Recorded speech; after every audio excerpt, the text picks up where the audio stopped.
সুন্দরবন অন্তর্ভুক্ত একটি ছোট্ট বিচ্ছিন্ন দ্বীপ যা নগর জীবনের উন্মাদ ভিড় থেকে অনেকটাই দূরে অবস্থিত, তা হলো এই মৌসুনী আইল্যান্ড তথা মৌসুনী দ্বীপ। মৌসুনী দ্বীপের আসল সৌন্দর্যই হলো নদী এবং সমুদ্রের সঙ্গমস্থলে নিহিত। বলা হয় যে ভারতে ব্রিটিশ আমলে ব্রিটিশরা মূলত লবণ এবং শুকনো মাছ পরিবহনের জন্য এই দ্বীপটি ব্যবহার করতেন। প্যান্ডামিক কাটতেই বাঙালিদের পছন্দের তালিকায় ঝড় তুলেছে এই দূরের ডেস্টিনেশনটি।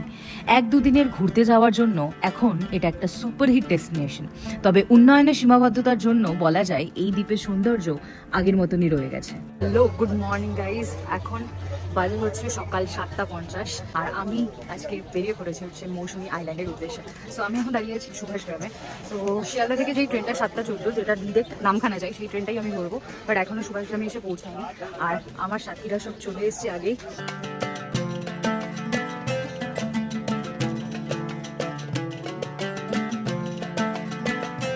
এখন ঘড়িতে বাজে 10:16 আর ফাইনালি আমরা নেমে পড়েছি নামখানা স্টেশনে। তো 1 নম্বরেই ট্রেন দিয়েছে, এবার টিকিট কাউন্টারের কাছ থেকে আমরা বেরিয়ে টোটো ধরবো বা অটো, যেটাই পাবো।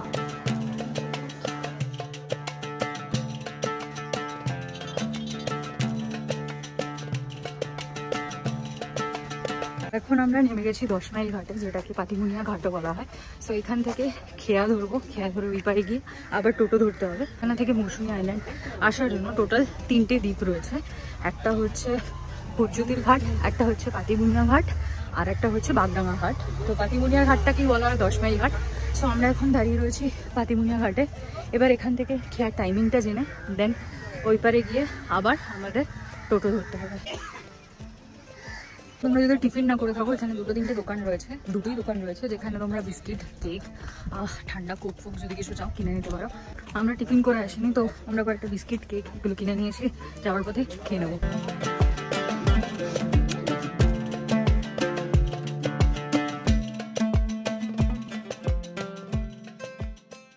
আমরা এই ঘাট থেকে চলে এসেছি এই ঘাটে, আসতে মাত্র 5 মিনিটও লাগেনি। 10 মাইল ঘাট দিয়ে যখন তোমরা নামবে, এখানে প্রচুর টোটো দাঁড়িয়ে রয়েছে। তোমরা যেখানেই যাও না কেন 25 টাকা পার হেড করে নেবে, তো উঠে পড়বে। So we reached at Anandadham. তো ঢোকা মাত্রই দিয়ে দিয়েছে ওয়েলকাম ড্রিঙ্ক, যেটা হচ্ছে ডাব। অনেক জায়গায় মাজা ফাজা দেয় এখন। একটু পরে তোমাদের আমি ঘুরে দেখাচ্ছি এদের টোটাল প্রপার্টিটা। এটা যেটা রয়েছে, আমি যেখানে দাঁড়িয়ে আছি, এটা ওদের অফ সাইডের প্রপার্টি। এদের একটা পুরো সি সাইডের প্রপার্টি রয়েছে। উঠে উপরে দুখানা রুম রয়েছে। এদের এই অফ সাইডের রুমগুলো হচ্ছে এরকম। এদের 35টা রুমই এসি রুম।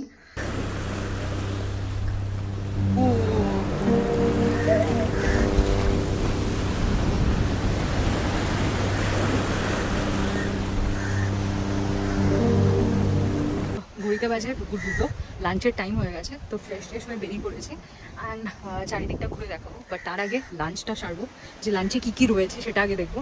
অ্যান্ড এখানে একটা সুন্দর লভের মতো স্পট রয়েছে, যেটা সন্ধ্যাবেলা আরও ভালোভাবে বোঝা যাবে। এখানে দোলনা রয়েছে, আরও লাইটিংয়ের প্রচুর ব্যবস্থা রয়েছে, যেটা সন্ধ্যাবেলা হলে আমরা আরও ভালো বুঝতে পারবো। তো সন্ধ্যাবেলার ক্যাম্পটা কেমন লাগে সেটা তো দেখাবোই, বাট তার আগে চলো লাঞ্চ সেরে নেওয়া যাক। লাঞ্চে রয়েছে ভাত, আমুদি মাছ, চিংড়ি মাছের মালাইকারি, আর এখানে একটা সবজি দিয়েছে, আর এসছে কাতলা মাছ, বেগুন, পটল, গাজর, কুমড়ো দিয়ে একটা ঘ্যাট। এই জন্য কোনো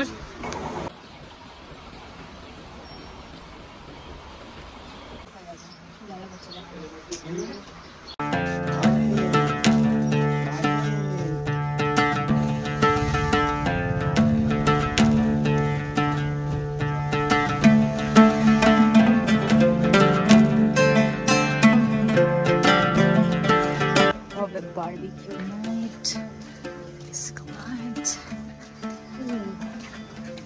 স্ন্যাক্সে দিয়েছে চা, রচাও পাবে তোমরা চাইলে, আর দিয়েছে মুড়ি আর পেঁয়াজি, যেটা অলরেডি আমাদের খাওয়া হয়ে গেছে, বাট নো ডাউট ভালো ছিল।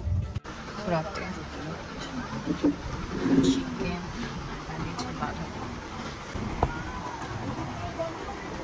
বাঁধাকপিটা ঠিকঠাক, বাঁধাকপিটা নুন বেশি।